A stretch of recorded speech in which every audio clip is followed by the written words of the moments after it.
حضرت امام جعفر صادق علیہ السلام فرماتے ہیں وہ سبب جس کی بنا پر عورت کو مرد کی چاہت ہوتی ہے۔ آپ نے فرمایا چونکہ عورت مرد سے خلق ہوئی ہے اس لیے اس کی چاہت مرد میں ہے، اس لیے اپنی عورتوں کو پابندیوں کے ساتھ رکھو، اور مرد چونکہ زمین سے پیدا ہوا ہے اس کی چاہت زمین کی ہوتی ہے۔ تم نکاح کے بغیر محبت پہ یقین کیسے کر لیتی ہو گڑیا؟ یہاں شادی شدہ عورت کو 10 سال محبت اور 2 بچوں کے ساتھ طلاق ہو جاتی ہے۔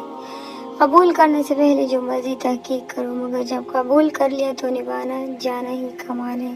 پرانے وقتوں میں بیگم کی ناراضگی کا پتہ لگانا مشکل ہوتا تھا۔ بیچاری ناراض ہونے کے باوجود گھر کے سارے کام کرتی تھی، کھانا بناتی تھی، ایون شوہر کو دبا کر سوتی تھی۔ کتنے دن ناراض رہنا، شوہر کو پتہ ہی نہ ہونا، جبکہ اب واٹس ایپ کی ڈی پی غائب ہوتے ہی پتہ چل جاتا ہے کہ بیگم کا فیوز اڑ چکا ہے۔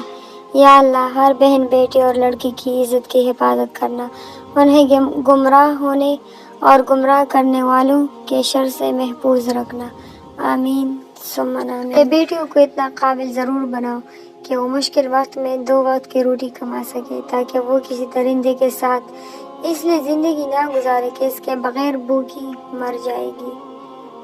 اگر بیوی پھول ہے تو شوہر خوشبو ہے، دونوں ایک دوسرے کے بغیر ادھورے ہیں کہ دونوں کے ملنے سے گھر کا آنگن مہکتا ہے اور بچوں کے آ جانے سے فیملی ایک گلدستے کی طرح بن جاتی ہے۔ رشتہ ازدواج میں منسلک دونوں افراد ایک دوسرے سے مخلص رہیں، آپس میں سچی محبت کریں، کیونکہ دونوں ایک دوسرے کا نصب ایمان ہے۔ مرد اگر پیار کرنے والا ہو تو عورت کچے گھر میں بھی اس کے ساتھ گزارا کر سکتی ہے۔ کیا ہوا اگر آپ اپنی بیوی کو محلوں کی رانی نہیں بنا سکتے؟ اپنی بیوی کو دل کی رانی بنا کے دیکھیں، وہ آپ کے چھوٹے سے گھر کو بھی محل سمجھنے لگے گی۔ قرآن مجید نے میاں بیوی کو ایک دوسرے کا لباس قرار دیا ہے۔ لباس نہ صرف انسانی کے جسمانی عیوب کو چھپا کر پردہ پوشی کرتا ہے، بلکہ اس کے حسن اور خوبصورتی میں اضافے کا باعث بھی بنتا ہے۔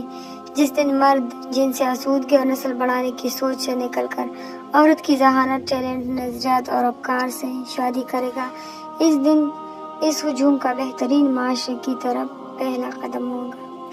میرے ایمان کے ساتھیوں، ہر لڑکی سورج مکھی نہیں ہوا کرتی جو اپنے آفتاب کے گرد ساری عمر طواف کرتی رہے۔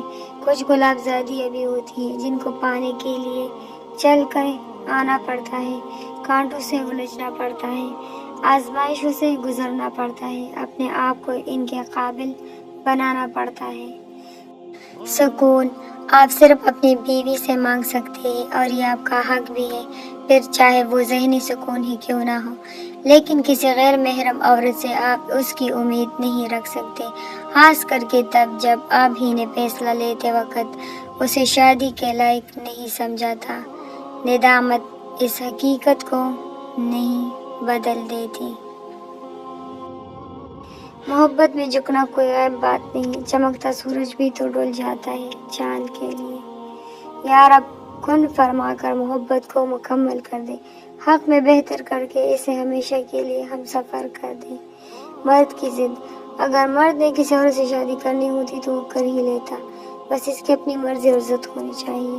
وہ سب کو بھی راضی کر لیتا ہے اور ہر بات کا مطلب بھی سمجھا دیتا ہے، اور سب کو اس کے سامنے ہار ماننی ہی پڑتی ہے۔ جو خاندانی مرد ہوتے ہیں وہ لڑکیوں کے احساسات سے نہیں کھیلتے بلکہ نکاح کرتے ہیں، اور اس کے لیے مرد کبھی مجبور نہیں ہوتا، بس پاگل بناتا ہے۔ آج کے دور میں سچا اور نیک ہم سفر ملنا کسی نعمت سے کم نہیں۔ وہ رشتے کبھی ٹوٹ نہیں سکتے جن کو نبھانے کی چاہت دونوں طرف ہو۔ امیر ہے وہ مرد جس کی جیب میں عورت کی وفا ہو۔ زندگی تب خوبصورت ہو جاتی ہے جب زندگی کو خوبصورت بنانے والا ساتھ ہو۔